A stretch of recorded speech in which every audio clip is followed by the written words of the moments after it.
Next question, please. Well, that's going to be hard.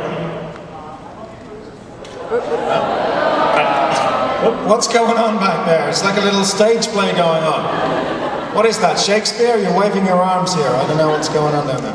There he is. Who are you playing, Hamlet? My main question is, one of the things I think makes the show great is the amazing guest stars. And I was hoping, what would be your dream guest stars to have on the show? And I can answer that, but I'm going to pass it over. Yeah, I have to say, we've been really disappointed by the guest stars we've had thus far. No. You know, honestly...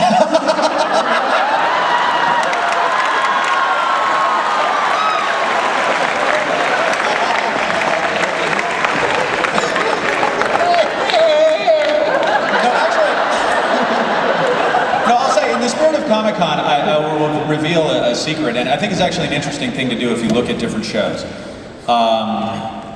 Like, watch shows you like, and try to figure out, what do the people that created this show watch? What are the other shows they like?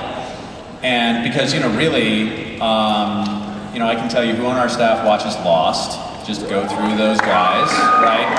We'll cherry pick guest stars. We'll say, that guy could do something like this. Prison Break, right? So you look at these fans. I mean, it's kind of as simple as that. So we'll look at things, and it doesn't take a rocket scientist to figure out that somebody watches The Shield on Burn Notice.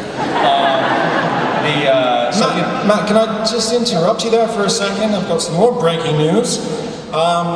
USA executive Jeff Wachtel is waiting in the wings. He wants to say something. I think we better have him on stage. It sounds very important.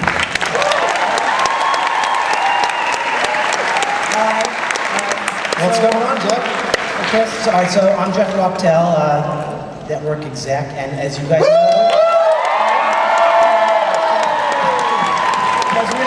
the only villain in Hollywood more dangerous than Dead Larry is, of course, a network executive. There's been a lot of cheering. I think you guys need one more, just round of big boos. Let's just hear a round of That's a way to get it out. Okay, all right. So, you know, there's something that we wanted to talk about with our friends and partners at Fox TV Studios, who bring you Burn Notice.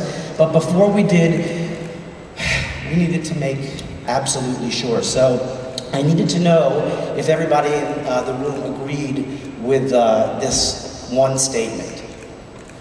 What the world could really use is a little bit more Bruce Campbell. Yeah!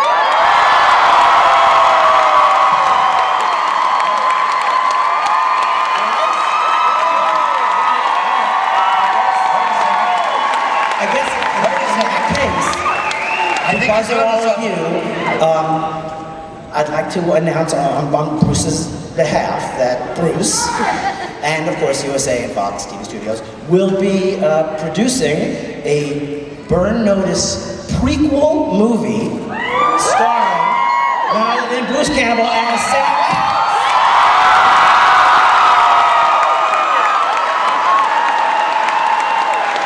He said to him,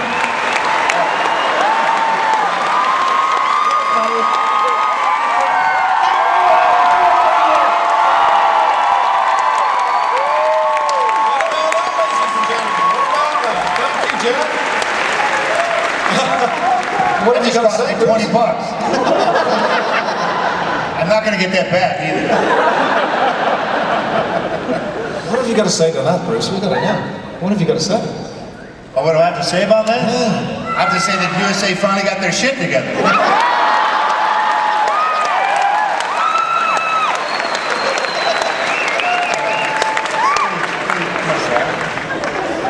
Yeah, just cover it. That'll do it. That'll absolutely do it. Sorry, Matt. Go ahead. I think it's yours. The thing we wanted to do, we've been talking about this for a while, and I mean, this is actually breaking news. Like, we weren't sure we were going to make this announcement an hour ago.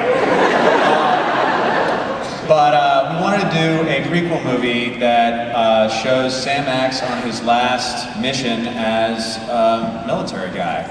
And you see, like, what happened, and how did Sam Axe end up retired and in Miami, and we learn a little bit more about the guy, and we get to see Sam Axe in action with guns, and I'm hoping you're okay with this. I'm asking you, I'm thinking of putting a chainsaw in your hand.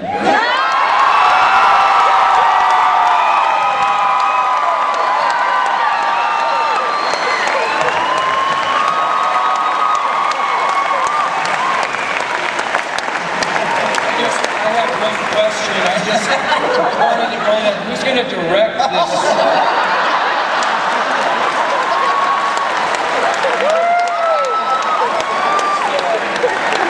First I've heard of this. They're all $2 bills. That's Larry for you. Are you using cranes in the film? What's going on? All right, we're going to take another question from the audience. How far into filming the pilot did everybody realize that Gabrielle's Irish accent was a really terrible idea?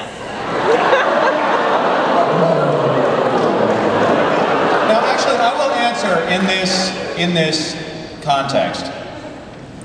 The truth is, one of the things that we realized in doing the show, because the Irish accent comes up, and there's speculation and things like that. Here's the thing that we realized: when the show was conceived, and this is me conceiving it, what Michael does in episodes, indeed what everybody does in episodes, this taking on of roles, wasn't actually a big feature of the show. It's not really in the pilot. And one of the things that we realized, setting aside any question of Irish accents or whatever, was that if somebody on the show has an accent already, right, then it limits the range of characters that they can play on the show.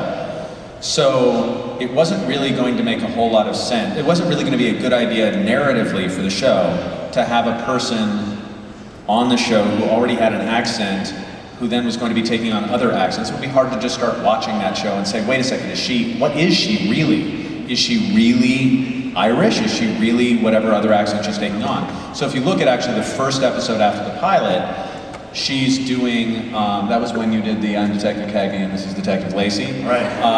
Which was an improv, and I was sort of like, wow, like, okay, leave it in. But we realized, like, that's a case where, is it really going to make sense to have this person walking in, like, hello, I'm the Irish cop. Odd that I'm in Miami, I know, but... we decided, I decided at the time, that's why we dispensed with it essentially in her first scene in the first episode after the pilot, because it was just going to be unusable on an ongoing basis. And I'll chalk that up to my inexperience as someone creating shows. It was the first show I'd done. We didn't really know we were going to go that direction, and then when we did, it made sense to jettison it. Thanks for making Matt feel bad. No, I don't feel bad at all. It's actually good to answer because, people ask, and the truth is it certainly wasn't this was a bad idea narratively. That's Matt Nix, ladies and gentlemen. An honest question and an honest answer. That's the